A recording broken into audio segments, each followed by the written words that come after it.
नमस्कार दोस्तों, स्वागत है हमारे यूट्यूब चैनल में। दोस्तों, UP triple S C ANM नियुक्ति पत्र सुप्रीम कोर्ट का फैसला। अब 7,189 एएनएम को भी मिलेगा नियुक्ति पत्र। नियुक्ति पत्र, नियुक्ति आदेश पीडीएफ जारी। और संविधान अनुच्छेद 142 के अनुसार कुमारी लक्ष्मी सरोज, कुमारी पूजा रानी, हेमलता मिश्रा, दुर्गा शर्मा को नियुक्ति पत्र। दोस्तों, सबसे पहले वीडियो को एक लाइक करिएगा, चैनल पर नए तो सब्सक्राइब जरूर कर लीजिएगा और वीडियो को ज़्यादा से ज़्यादा शेयर करिएगा। दोस्तों, मैं आप लोग को ये बता रहा हूँ कि इन 4 अभ्यर्थियों को नियुक्ति पत्र और स्थान भी मिल गया है। यह अपने जो है कार्यस्थल का इनका नाम भी उसमें दिया गया है। आप लोगों को कल के वीडियो में दिखाया गया था। अब आप लोग को मैं पीडीएफ दिखा रहा हूँ कि उसमें क्या क्या दिया गया है। पॉइंट नंबर 6 को बहुत ध्यान से देखिएगा और उसमें संविधान के अनुच्छेद 142 का भी पालन करते हुए और उच्च न्यायालय से लेकर लखनऊ खंडपीठ और सुप्रीम कोर्ट तक का पूरा उसमें दिया गया है। और 15 दिसंबर को यह जो है पीडीएफ लिस्ट जारी हुई थी, आप लोग देख सकते हैं। दोस्तों, यह 7 पेज का है, लेकिन हम सब बताएंगे आपको। इसमें देख सकते हैं भारत के सर्वोच्च न्यायालय में सिविल अपीलीय क्षेत्राधिकारिता सिविल अपील संख्या 9040/2022 SLPC संख्या 14/252/2022।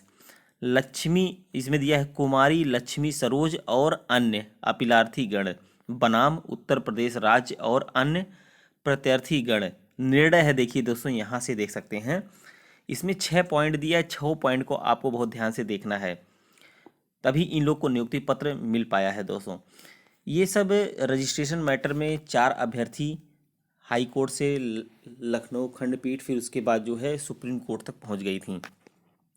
न्यायमूर्ति MR शाह, रिट ए संख्या 3993/2022 में इलाहाबाद उच्च न्यायालय लखनऊ पीठ द्वारा पारित 13 जुलाई 2022 दिनांकित अपेक्षित निर्णय और आदेश से व्यथित और असंतुष्ट, मतलब जिसके द्वारा उच्च न्यायालय ने उक्त रिट याचिका को खारिज कर दिया था। मतलब 13 जुलाई को इनका हाई कोर्ट से इलाहाबाद से खारिज कर दिया गया था। और प्रत्यार्थीगणों को स्वास्थ्य कार्यकर्ता के पद पर नियुक्त करने का निर्देश देने वाली रिट जारी करने से इनकार भी कर दिया था और मूल रिट याचिकाकर्ता ने वर्तमान अपील को प्राथमिकता दी। दूसरा देखिएगा, संक्षिप्त में वर्तमान अपील के तथ्य इस प्रकार हैं। 2.1 का देखिएगा, यह कि स्वास्थ्य कार्यकर्ता महिला के पद पर नियुक्ति हेतु विज्ञापन दिनांक 15/12/2021 द्वारा आवेदन पत्र आमंत्रित किए गए थे। आवेदन जमा करने की अंतिम तिथि 5/1/2022 थी। विज्ञापन के खंड 6 के अनुसार, उसमें विज्ञापन का जो दिया गया उसमें खंड 6 देखिएगा दोस्तों, आवेदन की अंतिम तिथि तक अभ्यर्थी के पास आवश्यक योग्यता, शैक्षिक और अन्य इस शर्त के साथ पूरा होना अनिवार्य था कि अभ्यर्थी को नर्सिंग काउंसिल ऑफ इंडिया के मानदंडों के अनुसार 1 वर्ष 6 महीने, 2 वर्ष के सहायक नर्स और मिडवाइफ एवं प्रशिक्षण पाठ्यक्रम, प्रसूति से संबंधित 6 महीने के प्रशिक्षण सहित को सफलतापूर्वक विधिवत रूप से उत्तर प्रदेश नर्स और मिडवाइफ काउंसिल लखनऊ के साथ पंजीकृत करना अनिवार्य होगा। सभी अभ्यर्थियों ने ऑनलाइन मोड के माध्यम से अपने आवेदन पत्र भरें और उक्त परीक्षा में शामिल हुए। दस्तावेज के सत्यापन के दौरान ही अभ्यर्थी की पात्रता पर विचार किया जाना आवश्यक था। सभी अभ्यर्थी मध्य प्रदेश काउंसिल में पंजीकृत थे, जो चारों थे दोस्तों, एक को छोड़कर उसमें से, मतलब मध्य प्रदेश काउंसिल में पंजीकृत थे। एक को छोड़कर सभी अभ्यर्थियों ने यूपी काउंसिल पंजीकरण के लिए आवेदन जमा किया। मध्य प्रदेश काउंसिल ने NOC दे दी। हालांकि यूपी काउंसिल ने पंजीकरण जारी करने में समय लिया और इसलिए संबंधित अभ्यर्थी दस्तावेजों के सत्यापन के दौरान यूपी पंजीकरण प्रस्तुत नहीं कर सके। अभ्यर्थियों के अभ्यर्थिता पर इस आधार पर नियुक्ति के लिए आगे विचार नहीं किया गया कि दस्तावेज के सत्यापन के समय वे Uttar Pradesh nurses and midwife council Lucknow में विधिवत पंजीकृत नहीं थे और इसलिए वे अपात्र थे, क्योंकि उनके पास विज्ञापन के अनुसार आवश्यक योग्यता नहीं थी। इसलिए अपीलार्थियों ने उच्च न्यायालय के समक्ष रिट याचिका दायर की। अपेक्षित निर्णय और आदेश द्वारा उच्च न्यायालय ने राज्य की ओर से लिए गए इस रुख को स्वीकार करते हुए उक्त रिट याचिका को खारिज कर दिया कि दस्तावेज के सत्यापन के समय और या यहाँ तक कि आवेदन पत्र जमा करते समय भी वे उत्तर प्रदेश परिषद के साथ पंजीकृत नहीं थे और इसलिए वे अयोग्य हैं। हाईकोर्ट ने तो ये कह दिया। अब दूसरा पॉइंट देखिएगा दोस्तों, रिट याचिका को खारिज करते हुए उच्च न्यायालय द्वारा पारित अपेक्षित निर्णय और आदेश से व्यथित और असंतुष्ट महसूस करते हुए मूल रिट याचिकाकर्ताओं ने विशेष अनुमति के माध्यम से वर्तमान अपील दाखिल किया। हमने संबंधित पक्षों की ओर से पेश होने वाले विद्वान अधिवक्ता को सुना। अब देखिए यहाँ 4 पॉइंट।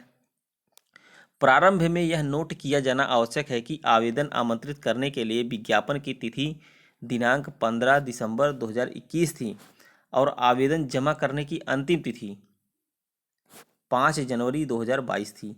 यह सही है कि विज्ञापन के अनुसार अभ्यर्थी को यूपी काउंसिल में पंजीकृत होना आवश्यक था।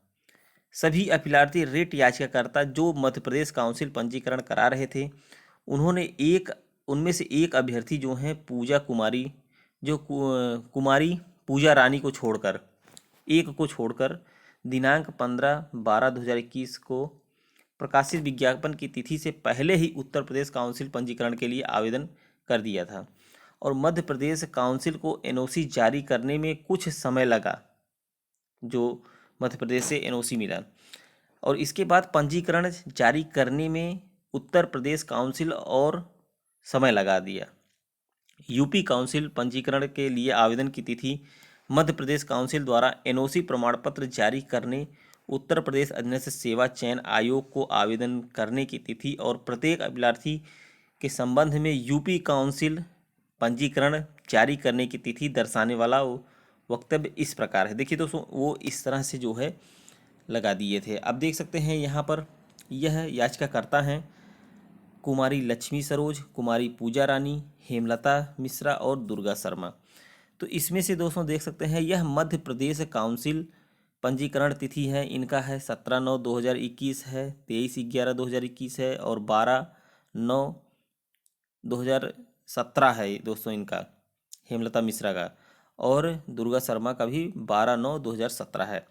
और यूपी काउंसिल में जो पंजीकरण के लिए जो है ये लोगों ने आवेदन किया था 18/9/2021 को इन्होंने किया है, और यहाँ पर देख सकते हैं 23/12/2021 को इन्होंने किया है, ये 22/11/2021 को, और ये 22/11/2021 है। यानी यही पूजा कुमारी का 23/12/2021 का था, नहीं तो सबका जो है वो उसके पहले ही है। और यहाँ से देख सकते हैं दोस्तों एमपी काउंसिल में जो एनओसी प्रस्तुत था वह 2/12/2021 को था, 28/12/2021 को कुमारी पूजा रानी को था, और 29/11/2021 को हेमलता मिश्रा जी का था, और दुर्गा शर्मा का भी 29/11/2021 को था।